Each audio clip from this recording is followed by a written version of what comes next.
I am showcasing unlikely pairs of historical figures in the National Statuary Hall who have things in common with each other in this new series called Snapshots from the National Statuary Hall at the U.S. Capitol. In the first segment of this series, I paired Michigan's Gerald Ford, a former president of the United States, and Mississippi's Jefferson Davis, the former president of the Confederate States of America.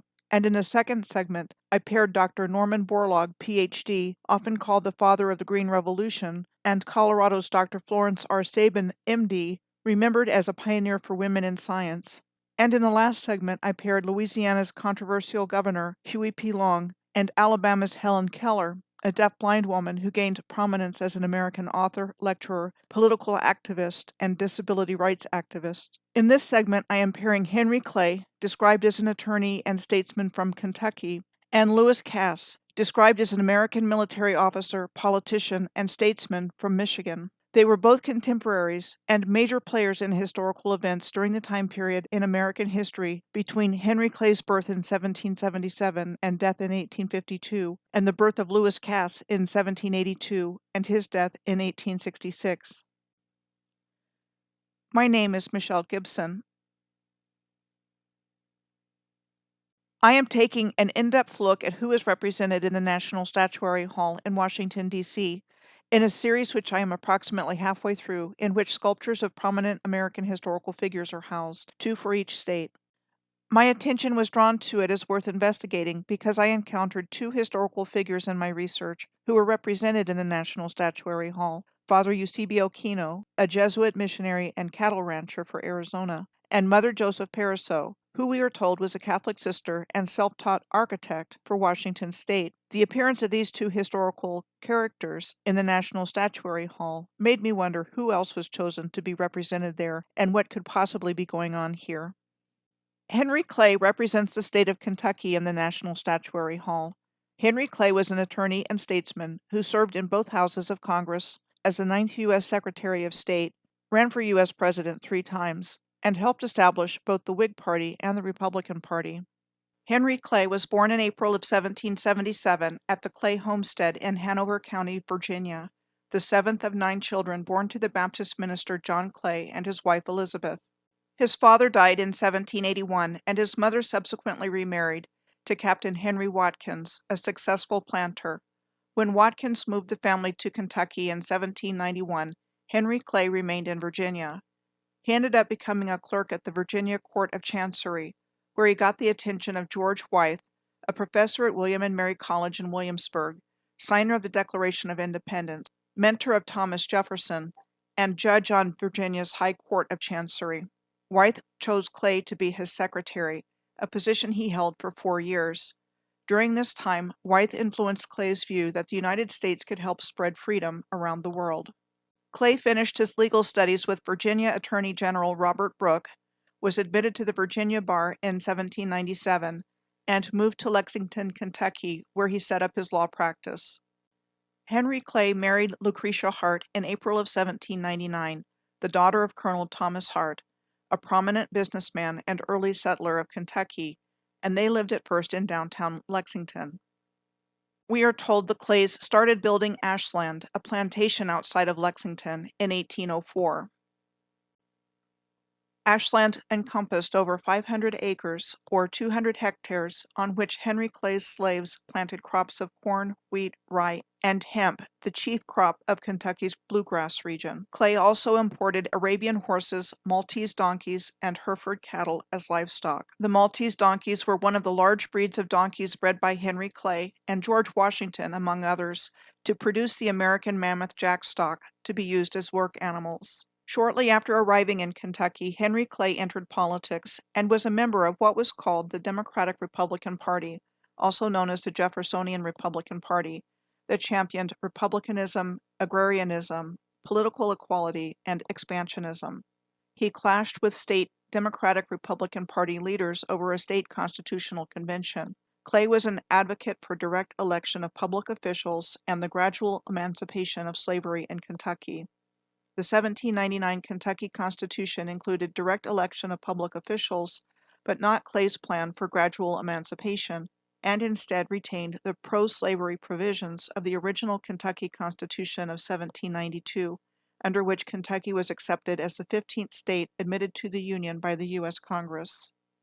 Clay won election to the Kentucky House of Representatives in 1803, where he was quite active, among other things initiating the partisan gerrymander of Kentucky's electoral college districts, which ensured that Kentucky's electors voted for Thomas Jefferson in the 1804 presidential election.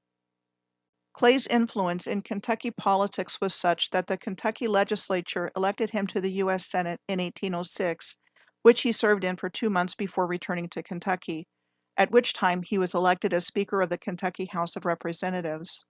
In 1810, Henry Clay was selected by the Kentucky legislature to fill the U.S. Senate seat left vacant by the resignation of Buckner Thruston to become a federal judge.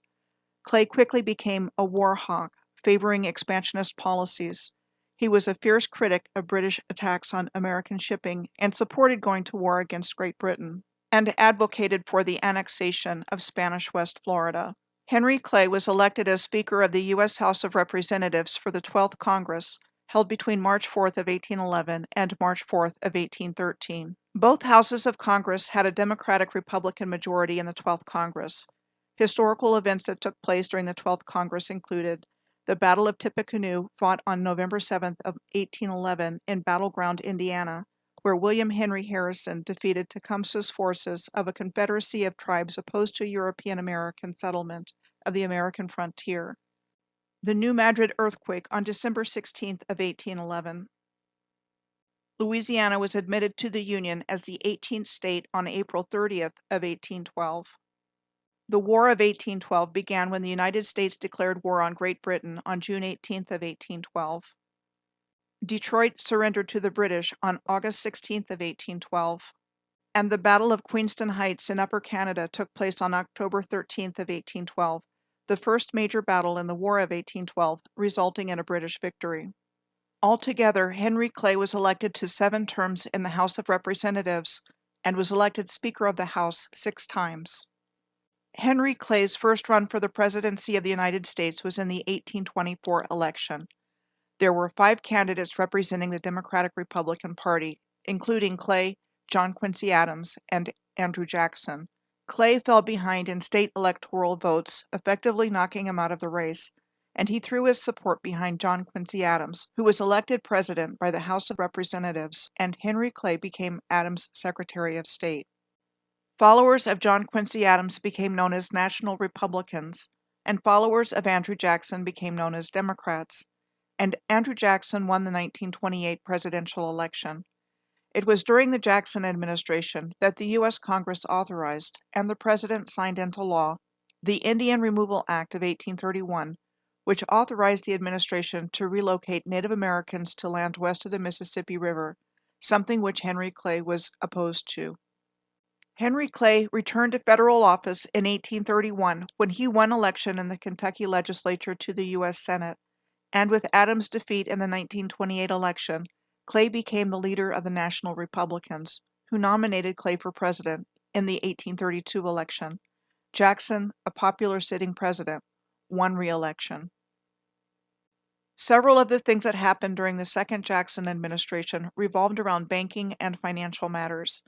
One of the policies pursued by President Jackson and his Secretary of the Treasury, Roger Taney, involved removing all federal deposits from the National Bank and placing them in state-chartered banks, a policy seen as illegal by many since federal law required the president to deposit federal revenue in the National Bank as long as it was stable.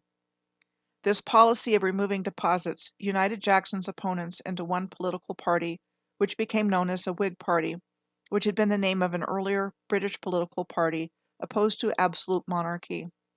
The American Whig Party base consisted of wealthy businessmen, professionals, and large planters. Clay chose not to run in the 1836 election because of the death of one of his daughters, and the Whigs were not organized enough to nominate a single candidate.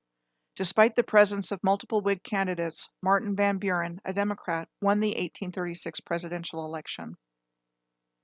Van Buren's presidency was negatively impacted by the Panic of 1837, a financial crisis that touched off a depression until the mid-1840s.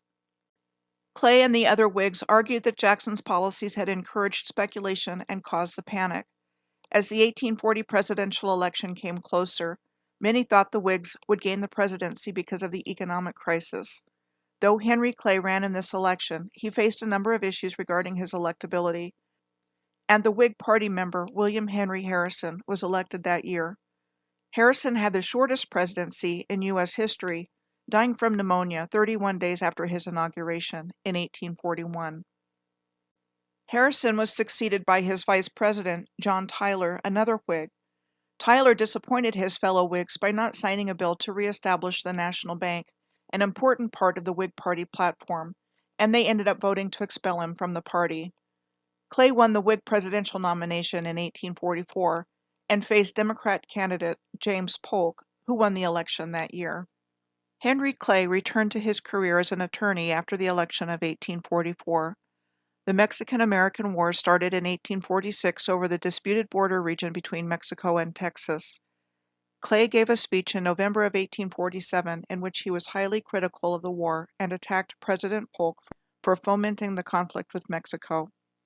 Also by 1847, General Zachary Taylor, who commanded American forces during the war, emerged as one of the Whig candidates for the presidency. Henry Clay announced his candidacy for the nomination in April of 1848. Taylor ended up winning the Whig nomination at the 1848 Whig National Convention, and ultimately the presidency that year, with Millard Fillmore as his running mate. Interesting to note that President Zachary Taylor died in July of 1850, allegedly after consuming copious amounts of raw fruit and iced milk at a July 4th fundraising event at the Washington Monument, becoming severely ill with a digestive ailment, dying several days later, and Millard Fillmore becoming president. Henry Clay accepted re-election to the U.S. Senate in 1849 and was directly involved in formulating the Compromise of 1850, a package of bills that diffused a political confrontation between slave and free states on the status of U.S. territories gained as a result of the Mexican-American War. Henry Clay died from tuberculosis in June of 1852 in his room at the National Hotel in Washington, D.C. The National Hotel building was demolished in 1942. Henry Clay was the first person to lie in state in the U.S. Capitol Rotunda. The remains of Henry Clay and his wife Lucretia are encased in marble in the mausoleum in the center of the Lexington Cemetery, with the 120-foot or 37-meter-high Henry Clay Memorial towering above the mausoleum. Some interesting points of information I found in researching Henry Clay. One was that he was a master mason. Another was that Henry Clay's cousin was another influential 19th century Kentucky politician by the name of Cassius Marcellus Clay. The namesake of Cassius Marcellus Clay, Jr., better known to history as the famous 20th century boxer Muhammad Ali, who was born and raised in Louisville, Kentucky. No indication there was a direct connection, just that the more recent Cassius Marcellus Clay was named after the famous 19th century Kentuckian, but definitely find this to be interesting nonetheless. Lewis Cass represents the state of Michigan in the Statuary Hall. Lewis Cass, an American military officer, politician, and statesman, was a U.S. Senator for Michigan and served in the cabinets of two presidents, Andrew Jackson and James Buchanan. Cass was born in October of 1782 in Exeter, New Hampshire, near the end of the Revolutionary War. His father, Jonathan, was an officer who had fought under George Washington at the Battle of Bunker Hill, which took place in June of 1775. This illustrated view of the Bunker Hill Monument was circa 1848 and said to have been built between 1824 and 1843, and credited to the architect Solomon Willard as the first monumental obelisk erected in the United States. Cass attended the Phillips Exeter Academy, established in 1781 by Elizabeth and John Phillips, a wealthy merchant and banker of the time. His nephew Samuel Phillips, Jr. had established the Phillips Academy in Andover, Massachusetts in 1778, making it the oldest incorporated school in the United States. These two schools have educated several generations of the establishment and prominent American political families. The Cass family moved to Marietta, Ohio in 1800. Marietta was the first permanent U.S. settlement in the newly established Northwest Territory, which was created in 1787. And the nation's first post-colonial organized incorporated territory. The Northwest Indian War took place in this region between 1786 and 1795 between the United States and the Northwestern Confederacy, consisting of Native Americans of the Great Lakes area. The territory had been granted to the United States by Great Britain as part of the Treaty of Paris at the end of the Revolutionary War. The area had previously been prohibited to new settlements and was inhabited by numerous Native American peoples. The British maintained a military presence and supported the Native American military campaign. While the Northwestern Confederacy had some early victories, they were ultimately defeated, with the final battle being the Battle of Fallen Timbers in August of 1794 in Maumee, Ohio, which took place after General Anthony Wayne's army had destroyed every Native American settlement on its way to the battle. Outcomes were the 1794 Jay Treaty, named for Supreme Court Chief Justice John Jay, the main negotiator with Great Britain. As a result, the British withdrew from the Northwest Territory, but it laid the groundwork for later conflicts, not only with Great Britain, but also angering France and bitterly dividing Americans into pro-treaty Federalists and anti-treaty Jeffersonian Republicans. The 1795 Greenville Treaty that followed forced the displacement of Native Americans from most of Ohio, in return for cash and promises of fair treatment, and the land was opened for white American settlement.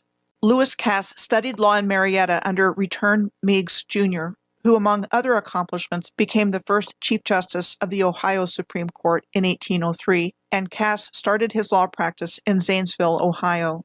Cass was elected to the Ohio House of Representatives in 1806, and the following year, President Thomas Jefferson appointed him as the U.S. Marshal for Ohio, the oldest U.S. federal law enforcement agency, having been established by the Judiciary Act of 1789 during President George Washington's administration to assist federal courts in their law enforcement functions. Cass joined the Freemasons as an entered apprentice, the first degree of Freemasonry, at a lodge in Marietta in 1803, and by May of 1804, he achieved the Master Mason degree, the third degree of Freemasonry.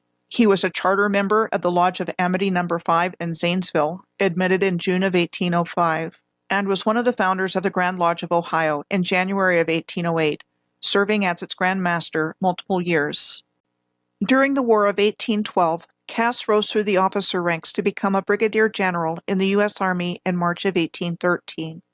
He took part in the Battle of the Thames, also known as the Battle of Moraviantown, near Chatham, Ontario, and today's Moravian-on-the-Thames First Nation Reserve, a branch of the Lenape who were converted to Christianity by Moravian missionaries from Pennsylvania, one of the oldest Protestant denominations. At the time of the battle, the community of this First Nation, known as the Christian Munsee, was burned to the ground and rebuilt at its current location. The Battle of the Thames in Ontario was an American victory in the War of 1812 against Tecumseh's Confederacy, a confederation of native peoples from the Great Lakes region, and their British allies.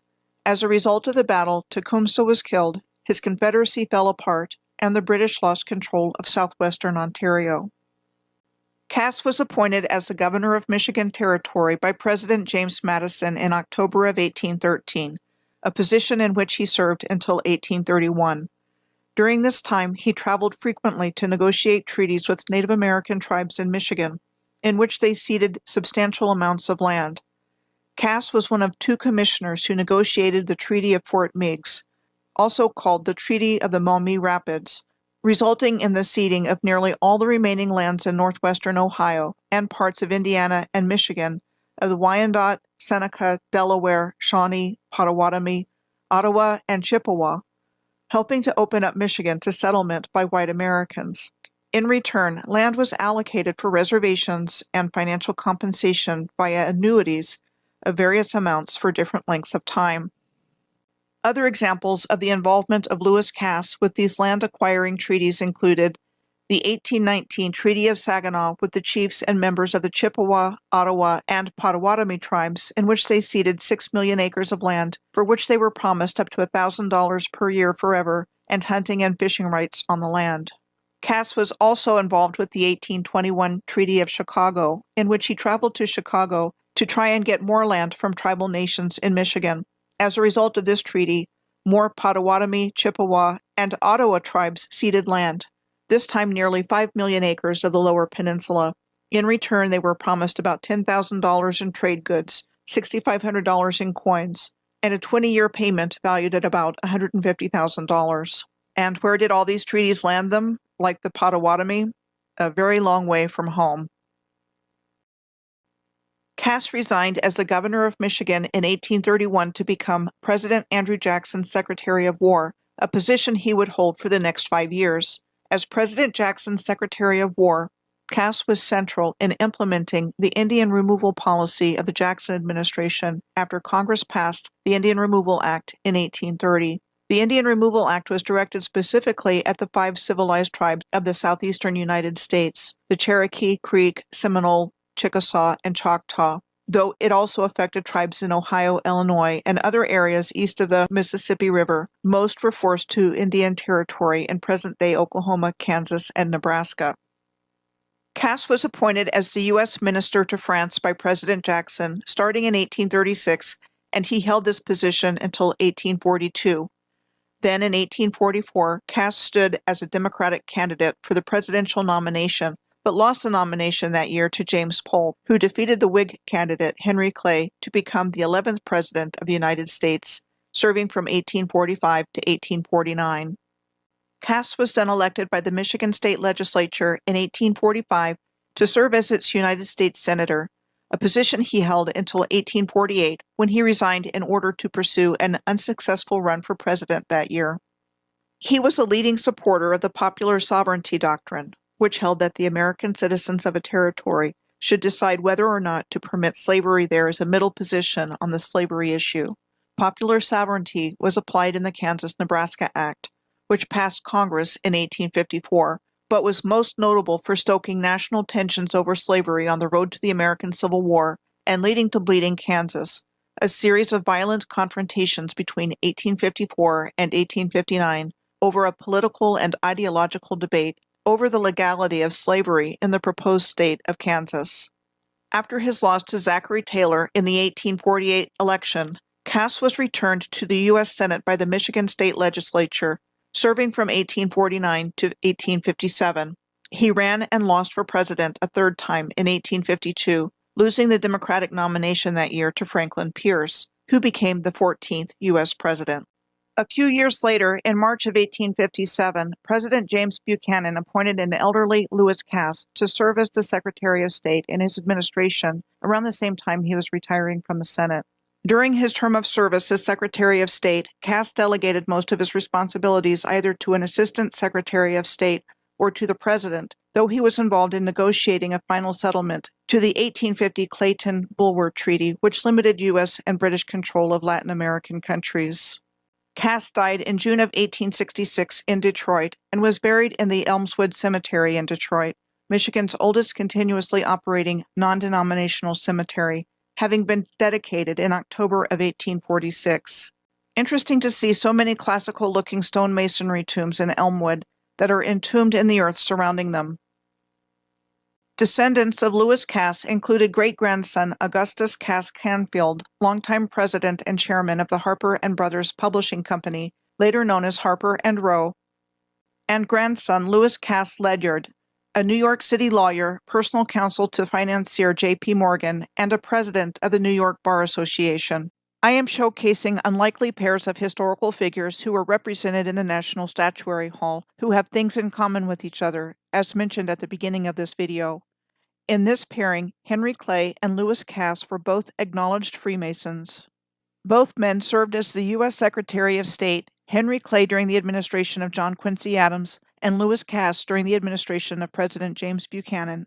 And both men unsuccessfully ran for president 3 times, Henry Clay in 1824, 1832, and 1844, and Lewis Cass in 1844, 1848, and 1852. The next unlikely pairing from the National Statuary Hall that I'm going to showcase for things in common is Dr. John Gorey for Florida and William King for Maine.